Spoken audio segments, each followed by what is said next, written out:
thing and brought it over to the tank. Okay, this might seem kind of complex, but it's actually genius.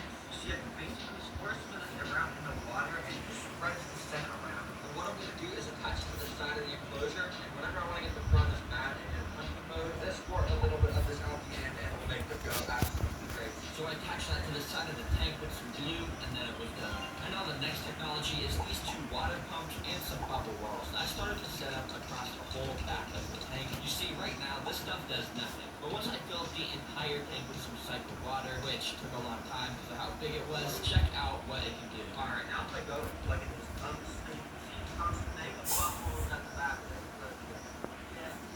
So basically this little air pump just blows air into this tube, which goes into there. What I can actually do is unattach that and just blow into this myself.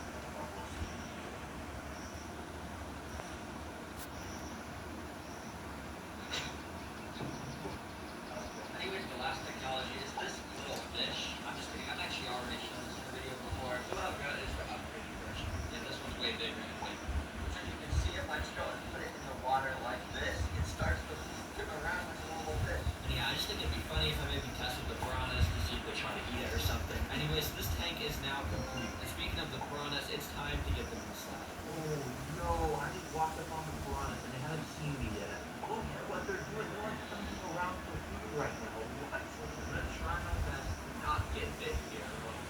So I grabbed the temporary tank they were in and brought it over to their new home so I could scoop them out. They definitely look more aggressive than the first time I did this. Just like carefully scoop one thing out, just like oh shit, he's mad, but I'm just gonna put him into the new tank.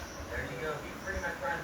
Whoa. So I did that same process with the other 5, and there we go. The piranhas were in their new home. As you could guess, immediately they packed up like piranhas do, and looked as though they were already on the hunt for food once again. Well, these piranhas look pretty hungry, I'm not gonna lie. Or maybe piranhas are always hungry. So now I'm gonna feed them the first of 5 different food sources to see which they like the most. The first of which being mealworms. And before feeding them the mealworms, if you remember, I had this pipe with the delicious juice inside, which I went and squirted inside to let the piranhas know it was feeding them. And as you can guess, they immediately started to go up and eat it, which kind of made a mess, but yeah, they were loving it. Oh my gosh, do you see that? They're all gathering around the little area where I just put it in. So now that they were ready, I dropped in the mealworms, and one started to sink down. 2 of the piranhas noticed it and kind of took nibbles at it, but they were kind of just playing around with it more than they were actually eating it. And that same thing kept happening with most of the mealworms, but that was until I saw this, where 3 of them took turns devouring it up, and this one actually got eaten. Okay, well, mealworm, I'm gonna give about like a 2 out of 10 on how much the piranhas like them. But as you can see, second on the list, we're going to be feeding them crickets. Now, remember at the start, the piranhas wanted nothing to do with the cricket, so let's see how they'll react now that they're this.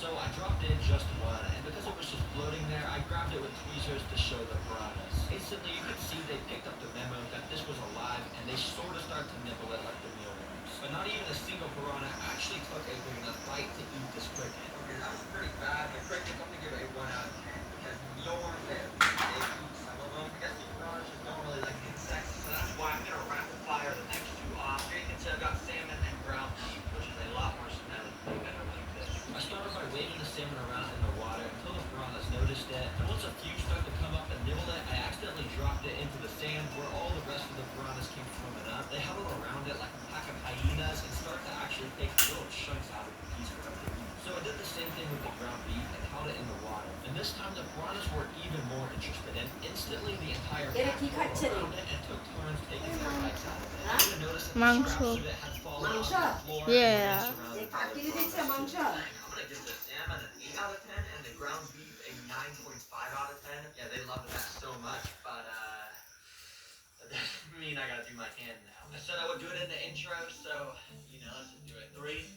2, 1.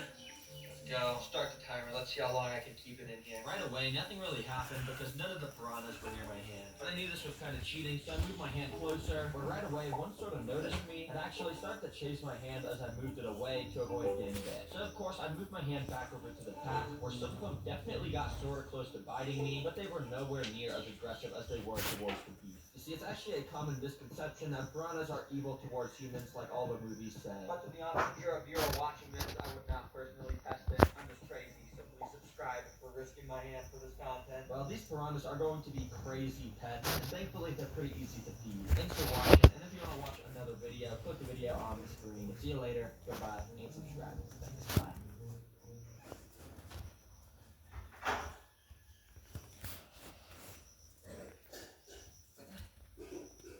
This is a Queen Anne, and she has the next 1,000 days to create an empire. But a rival colony is watching their every move, and if she fails, they will wage a war, destroy their home, and take over Mars. 1 minute. Everything depends on her. So over the first few days, she creates a nest, and the queen goes underground. The first generation is underway. But in the world above, they will have to face competition and rival colonies. Their journey has only just begun. She will never leave the safety of her nest, so she creates workers to serve and protect her. But the enemy has already arrived. A wild ant on the hunt for new territory. This wild colony lives on my windowsill. Oh my god. The workers act quickly. They are beginning to build a wall